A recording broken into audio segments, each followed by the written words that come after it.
Does God exist?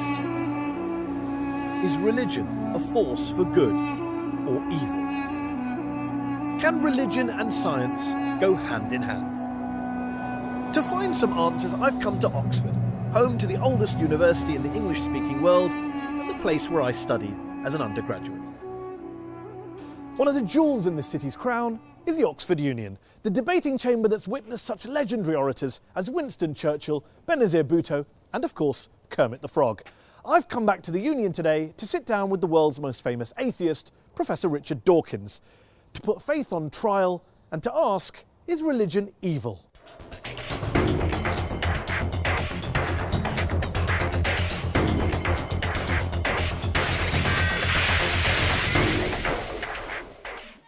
Muslims riot in protest against a truly awful film demonising Islam. Dozens are killed. The Quran, if found guilty, can be burned. A Christian pastor in Florida tries to burn a copy of the Quran and ignites global pandemonium. Even Buddhists are at it, attacking the Muslim minority Rohingyas in Western Burma. And of course, the conflicts plaguing the modern Middle East are often blamed on ancient hatreds between the children of Abraham. Remember 9/11? Was this religiously inspired terrorism? Thousands died. Yet here's the thing. Societies without faith haven't fared much better. Communism banned all religions, as Joseph Stalin and Mao Zedong systematically slaughtered millions of their own countrymen. Is science any better?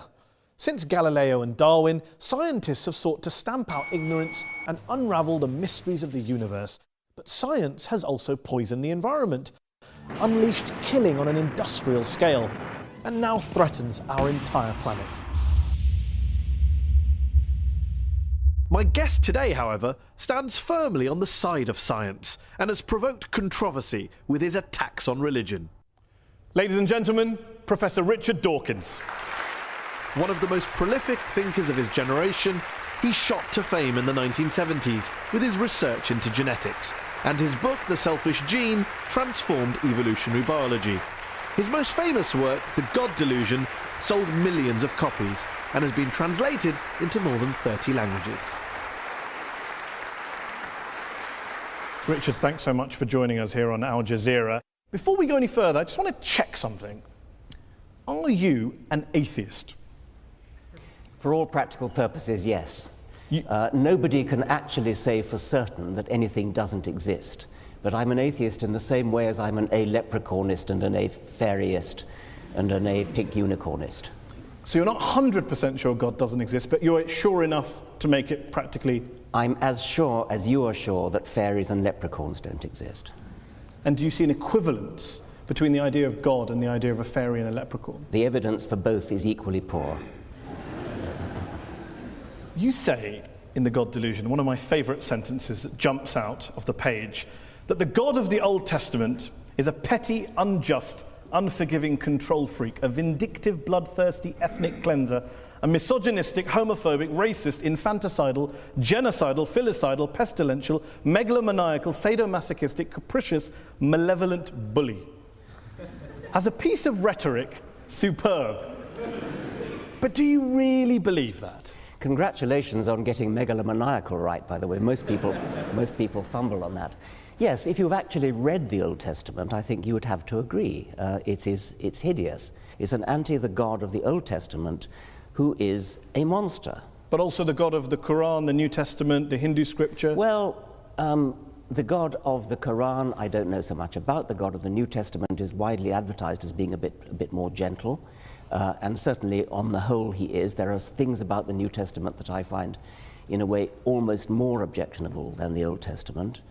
But the sheer horror of the character, I said he was the most unpleasant character in all fiction, because I regard it as fiction, of course. And yes, he is. I mean, he's jealous, he's vindictive, he's callous, he's cruel. And yet this is a God that is worshipped by, loved by, adored by, followed by millions, billions of people. I hope not. I hope that the God that is adored by millions of people is a grown-up kind of God who is no longer... I hope that most people the kind of people I would like to know who worship and admire him regard those stories as not literally true. Now, there are some who do regard them as literally true, and I suspect they either haven't read the Old Testament or they're not the kind of people I would wish to know, because you do not want to worship a character like that. By all means, worship some kind of great spirit of the universe, some kind of creative intelligence who created the universe, but don't worship this vile, vindictive monster of the Old Testament. Why throw around these sweeping statements about religion? Not the God of the Old Testament, but religion itself being evil. I mean, do you believe religion is evil? No. But you say plenty of times in this book that religion is evil. You said in a speech famously that I think a case can be made that faith is one of the world's great evils, comparable to the smallpox virus, but harder to eradicate. I do think that, yes. Because what I'm talking about there is faith, where faith means belief in something without evidence. Because if you believe something without evidence, then that justifies anything. You're no longer vulnerable to somebody coming back at you and saying, hang on a minute, let me argue the case. If you believe it without evidence, which is what faith is, then you don't argue the case. You say, no, I'm not arguing that case. This is my faith. It's mine. It's private. I don't dissent from it. I don't retreat from it. You're just going to have to accept it. Now, that is evil. And yet you spend so much of your time debating people of faith. So clearly people of faith are interested in having discussions. They're not just all blind believers insisting on their way of... Well, nobody said anything about all of them. I mean, the vast majority of religious people are perfectly good, nice people, as you are. There's no suggestion I've ever made that all religious people are evil. Of course not. There is a logical progression that goes from believing in faith, having faith that your God tells you to do something, and doing terrible deeds, like suicide bombing, like flying planes into skyscrapers. The vast majority of people of faith don't do such terrible things. But those people who do terrible things do it believing that they are righteous and good, and they think that they're doing the will of their God. So they're not evil people, they're actually good people by their own lights. They believe they're doing good things, and that's why religion is evil, because it can make you do evil things believing that they are good. Do you really believe that people who go out and carry out suicide bombings, it is faith? Religion is to blame, not geopolitics, not the world, not their lives, not what's going on around us. It's religion, plain and simple. Not always, it's not in the case of the Tamil Tigers, for example, but I think in a great majority of cases it is, and I think it certainly makes it a hell of a lot easier. The evidence is plain that in many Islamic suicide bombers, you talk to them, those who fail, you talk to them afterwards, they've got paradise on the brain. They're desperate to go to a martyr's heaven. And that's what they think about. Professor Robert Pape of the University of Chicago studied every known case of suicide terrorism, 315 cases. And he came to the conclusion that there's, quote, little connection between suicide terrorism and Islamic fundamentalism or any of the world's religions. The taproot of suicide terrorism, he says, is nationalism. It's about land, it's about power, it's about politics. It's not about faith. Faith is just a cover. What do you know that he doesn't know? Well, I've seen other evidence. There are different people say different things. I've seen plenty of testimonies of suicide bombers who have said precisely that they do it because they want a martyr's paradise. Do you include the 7/7 bombers in that case as well? Yes, I believe so. Have you watched their suicide videos? I'm not sure that I have, no. They talk about Afghanistan, they talk about Iraq, they talk about crusades, they talk about war between the West and the Muslim world, they talk about invading armies. I mean, there's a lot of real world stuff in there. I'm not saying, of course not, that faith doesn't play a role, but I'm just interested in this idea that you think faith is the issue. You said in a very famous column you wrote 4 days after 9/11 that this came from religion. There are enormously good reasons for people to take political action, and this we see in Northern Ireland, we see it in Afghanistan, we see it in Sri Lanka, where the Tamil Tigers operated. So yes, there are political reasons, but the promise of a martyr's heaven, which is, you cannot deny that this is part of Islamic doctrine. Martyrs go straight to paradise. Yes, but not terrorists, not murderers, not criminals. Well, they believe that because they're told it by their imams. But then what about the majority of the world's Muslim clerics and ulama who came out and condemned 9/11 straight Well, I'm afterwards? delighted they did, but they were pretty quiet about it. What about the argument that says human beings are prone to violence, they're prone to carrying out crimes against their fellow man? You can blame religion, you can blame politics, you can blame economics, lots of factors, lots of excuses. What I don't get is, why do you only focus on religion? For fairness, why don't you also isolate the other factors? There are lots of other factors, and I'm quite happy to say that, yes. There are lots of, I mean, if you look at the wars of history, some of them have been about religion, plenty of them have not been about religion. I never said religion is the sole cause of wars and violence. You may not have said that, but you would accept that the new atheists, people like Sam Harris, the late Christopher Hitchens, have blamed a lot of history's wars on God and religion, and you make a similar suggestion in The God Delusion. Yeah, I would blame a lot of history's wars, but the most terrible wars in history, the two major wars of the 20th century, are nothing to do with religion.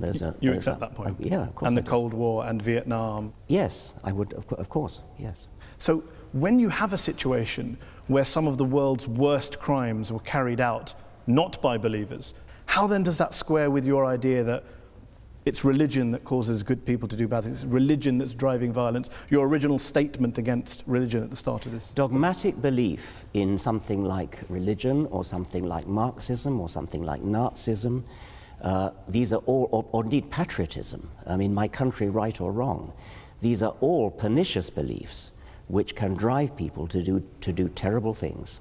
And in the Second World War, Hitlerism was driven by racism, by a sort of sub-Wagnerian pagan religion which Hitler revived. Stalin's atrocities were motivated by a dogmatic belief in Marxism. And atheism. Stalin happened to be an atheist, but he was never motivated The specifically. Soviet Union was not based on scientific rationalism, on the elimination of religion and God? Stalin persecuted the church. Stalin persecuted just about everybody. Are you saying that the Soviet Union, the leaders of the Soviet Union, were not driven by a hatred of religion and a belief that science and human progress and materialism was the way forward? They believed that materialism, science, human progress, those are kind of there was a Marxist slant on those words, and they were hideously misused. Mao Zedong, when he invaded Tibet, told the Dalai Lama that religion is poison. The subtext to the late Christopher Hitchens' book was religion poisons everything. Can you blame people of religion for saying, hold on, we've heard these ideas before, that religion poisons everything and it leads in one direction? It's an incidental fact that Mao Zedong and Stalin happened to be atheists. They Incidental, were not. it wasn't core to communism. I think it was not core to communism, no. So when Karl Marx was talking about religion being the opiate of the masses, that was just a throwaway line. Yeah, I mean, that was an out of context statement. I mean, what on earth do you think that's got to do with atheism? I don't know. Let me put a statement in context to you. Albania, one of the world's worst dictatorships, tyrannies that we've seen in the last 100 years. Article 37 of Albania's communist constitution declared, quote, "The state recognizes no religion and supports atheistic propaganda in order to implant a scientific, materialistic world outlook in people." What do you think you're saying? I mean, that's an appalling thing to say. Of course it is. Why is that an appalling thing to say? What do you disagree with in that statement? Why would I want to support atheistic propaganda? I support science and truth. But you don't support spreading atheism. I support spreading science and truth. If that happens to be atheism, I support it. I'm not going to start bullying people into being atheist. I'm not going to start trying to compel people to be atheists. That was what the Albanians were doing. It's nothing to do with what I want to do. Of course, but you'd like to persuade them not to be believers and become atheists. I'd like to raise consciousness in a gentle, civilized way, using argument, rational argument, from evidence. In your book, you cite lots of evidence for the bad things religion's done. What I wonder is, if you were being fair, wouldn't you have also included some of the good things that religion's done? My passion is for scientific truth. I don't much care about what's good and evil, actually. I care about what's true.